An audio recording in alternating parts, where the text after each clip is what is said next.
Et c'est parti pour les petites sorties. Bienvenue à tous au programme. Cette semaine, je vais vous emmener à la piscine. Mais attention, restez bien habillés parce que je vous emmène à celle de Roubaix, évidemment. On ira également au cinéma Les Stars de Boulogne-sur-Mer avec la sortie ciné de la semaine.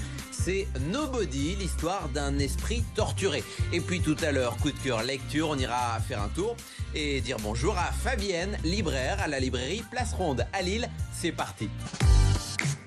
Le lieu a rouvert ses portes comme tous les musées le 19 mai. Je vous emmène donc cette semaine à la piscine de Roubaix, un lieu exceptionnel par la richesse des œuvres qu'il présente, mais aussi par l'architecture du lieu exceptionnel. Regardez. Bonjour Bruno. Bonjour. J'ai envie de commencer avec une question peut-être idiote, incongrue, mais qui me taraude. On est ici à la piscine de Roubaix. Est-ce que parfois des gens de passage sont venus ici avec un maillot de bain dans le sac ou pas du tout? Au début, oui, c'est arrivé, mais là maintenant quand même, non. Je crois que là, la réputation du musée a emporté sur la mémoire du lieu. Une piscine art déco construite en 1927. Un musée depuis le début des années 2000, mais déjà un musée qui a pas mal bougé avant. L'histoire des musées de Roubaix est compliquée. La ville a repris la main sur l'ensemble de ces musées fermés pour en faire un projet unique qui donc a été installé dans cette piscine dans laquelle elle a réuni l'ensemble de ses collections. Et il s'est même étendu ce musée depuis. Oui, en 2018, c'est un équipement qui avait été sous-dimensionné par rapport à son succès. Et donc, on a fait un premier agrandissement conséquent de 2300 mètres carrés, confié au même architecte que celui qui avait conduit la transformation de la piscine, Jean-Paul Philippon, qui est l'un des créateurs du musée d'Orsay à Paris. Alors, avant d'admirer toutes ces œuvres, déjà, on se croirait encore quasiment à la piscine ici. Oui, de toute façon, le bâtiment, le site, c'est un peu le chef-d'œuvre de notre collection. Et c'est vrai que la consigne qui avait été donnée à Jean-Paul Philippon en 2001, ça a été de restituer aux Roubaisiens la piscine de leurs souvenirs. Donc il y a évidemment cette dimension mémoire. Cette piscine a été construite à l'initiative de Jean Lebas, qui était le maire de Roubaix pendant la première moitié du XXe siècle, notamment pour répondre à un grave problème social qui était le développement de la tuberculose dans l'habitat ouvrier à Roubaix. Et cette piscine, elle est vraiment conçue comme un objet de santé publique. On se déshabillait dans la première partie. Alors il y avait évidemment des portes qui ont disparu depuis. C'est ça, je me demandais.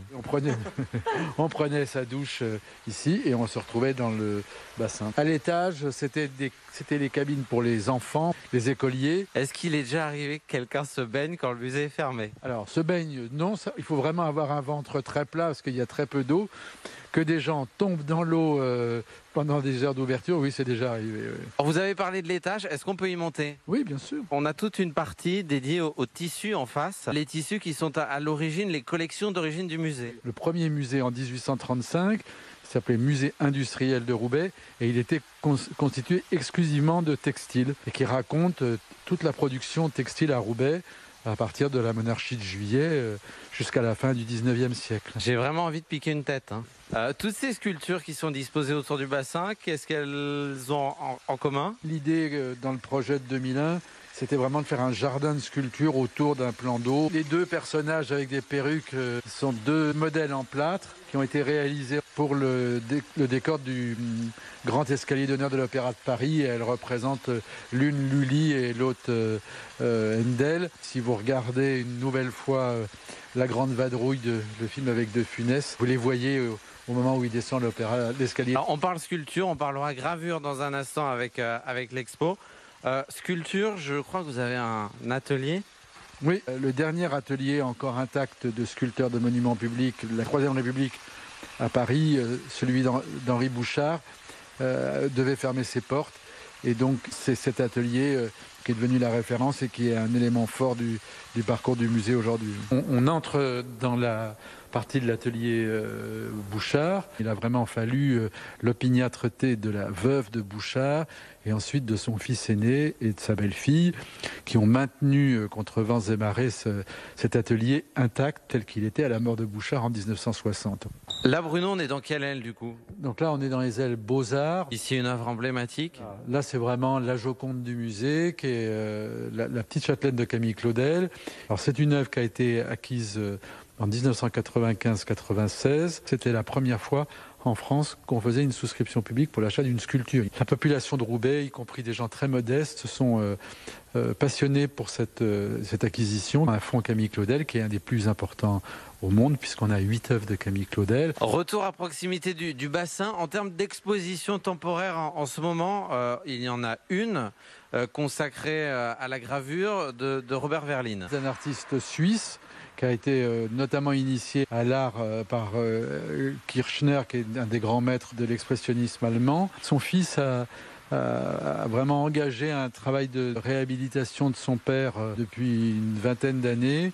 Et un lien s'est créé entre lui et le musée. Donc 30 ans de gravure de Robert Verlin à découvrir ici. Combien de temps passe si on veut faire tout le musée? Une journée, c'est pas trop long. Venez découvrir l'univers très riche ici de la piscine de Roubaix.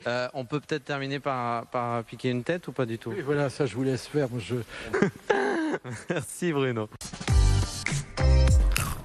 Allez, lâchez votre maillot de bain et habillez-vous. À présent, direction les salles obscures. La sortie ciné de la semaine sélectionnée par le cinéma Les Stars de Boulogne-sur-Mer. C'est le film américain Nobody, l'histoire d'un esprit traumatisé, torturé, qui se laisse entraîner dans une spirale infernale de violence. Bande annonce.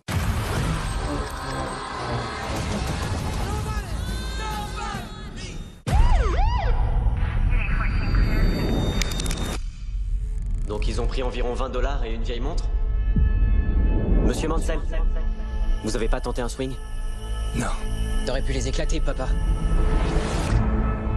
Paraît que ça a chauffé chez vous cette nuit. Putain, j'aurais bien aimé qu'ils viennent chez moi. Pourquoi tu les as pas démolis? Je voulais essayer de limiter la casse. Ah ouais? Tu vois ça comme ça, toi? Ça va comme tu veux, pas ce qu'on dirait pas.